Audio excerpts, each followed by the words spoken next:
نبی پاک صلی اللہ تعالی علیہ وسلم نے یوں بیٹھے بیٹھے ایک دن صحابہ سے فرمایا یار روز نہ بیٹھے رہا کرو، وقفے سے ملا کرو۔ کچھ لوگ زیادہ ساتھ رہنے لگتے ہیں تو ادب نہیں نہ رہتا، ان کو احساس نہیں ہوتا کہ میں کیا کر رہا ہوں۔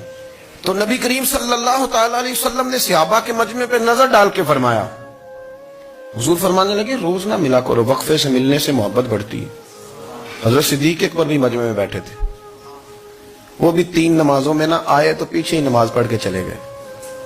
ایک روایت ہے عصر مغرب عشاء، اور دوسری جگہ لکھا کہ نہیں ظہر عصر مغرب تھی، پیچھے نماز پڑھی چلے گئے، پھر عصر پڑھی چلے گئے، پھر مغرب پڑھی، اور حضور نے زور کے بعد حضرت انس بن مالک سے پوچھا ابو بکر نہیں آئے؟ پھر عصر کے بعد پوچھا ابو بکر نہیں آئے؟ پھر مغرب کے بعد پوچھا ابو بکر نہیں آئے؟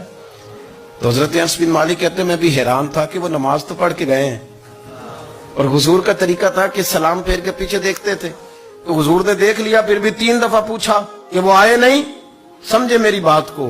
حضور فرما رہے ہیں نماز پڑھنے تو ساری دنیا ہی آتی ہے، وہ تو اسپیشل آیا کرتا تھا، وہ آیا نہیں؟ آئے نہیں جناب صدیق اکبر؟ تو حضرت انس کہتے ہیں میں نے جا کے دروازے پہ دستک کی، حضرت انس قریب رہتے تھے نا حضور کے، تو نبی پاک کے لاڈلے تھے، تو پھر لوگ بھی ان کا لاڈ دیکھتے تھے کہ یہ حضور کا قریبی ہے۔ وہ کہتے ہیں میں نے دروازے پہ دستک دی تو حضرت ابو بکر صدیق فرمانے لگے کیسے آئے ہو؟ میں نے کہا یار آپ چنگے سیانے بندے، حضور نے 3 دفعہ پوچھا ہے، 3 دفعہ پوچھا ہے۔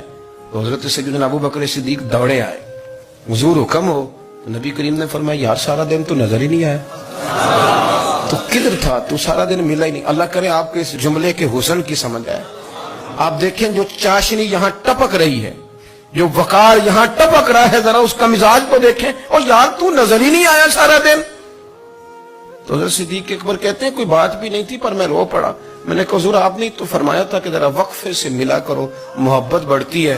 تو حضور فرمانے لگے ابو بکر میں نے کہا تھا پر تجھے تو نہیں نہ کہا تھا، تو کوئی اور تھے جن کو کہا تھا، تجھے تھوڑا کہا تھا، اور اتنے بڑے جملے نہیں ملیں گے۔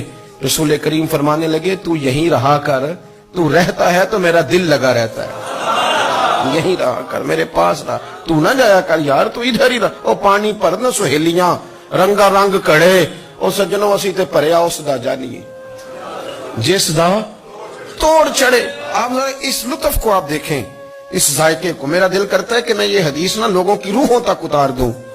حضور فرماتے ہیں میں نے جس کے سامنے دین پیش کیا اس نے دلیل مانگی، وہ بھی کوئی اپنا ہے جو اپنوں سے دلیلیں مانگے، وضاحتیں مانگے، یہ کیسے تھا تو وہ کیسے تھا، تو یہ چیز کدھر سے آئی تو وہ کدھر گئی۔ آپ اپنوں سے دلیلیں مانگ رہے ہیں، آپ اپنوں کو کٹاروں میں کھڑا کیا۔ حضور یہ نہیں فرماتے کہ دلیل تھی کوئی نہیں، فرمایا جس نے مانگی میں نے دی دلیل، اور لوگ دلیل دیکھ کے مسلمان ہوئے۔ حضور فرماتے ہیں لوگوں سنو یہ میرا ابو بکر ہے، میں نے اسے کہا کلمہ پڑھ لے، اس نے دلیل ہی کوئی نہیں مانگی، فوراً ہی کلمہ پڑھ کے مسلمان۔ یہ احساس ہے۔ یہاں تو تھک گئے لوگ اپنوں کو دلیلیں دیتے، وہ جی ویسے کیسے تھا، تو ایک بندہ یہ کہہ رہا تھا تو دوسرا کہنے دے جو دنیا کہتی ہے، تو اپنی بات کر، تو بتا تو کیا کہتا ہے، اپنی رائے بیان کر، تیرا نظریہ کیا ہے، تیرا ذوق کیا ہے، تو چھوڑ لوگ کیا کہتے ہیں، اپنی بات کر۔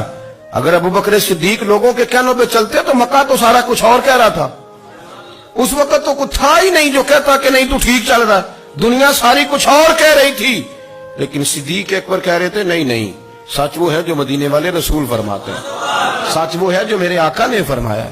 اپنی زندگی میں انہوں نے بتایا لوگوں کو کہ دین کا مزہ لینا ہے تو پھر ذرا غلامی کر کے آتا ہے، پھر ذرا پورا پیار کر کے آتا ہے، پھر پوری محبت دے کے پھر غلامی کا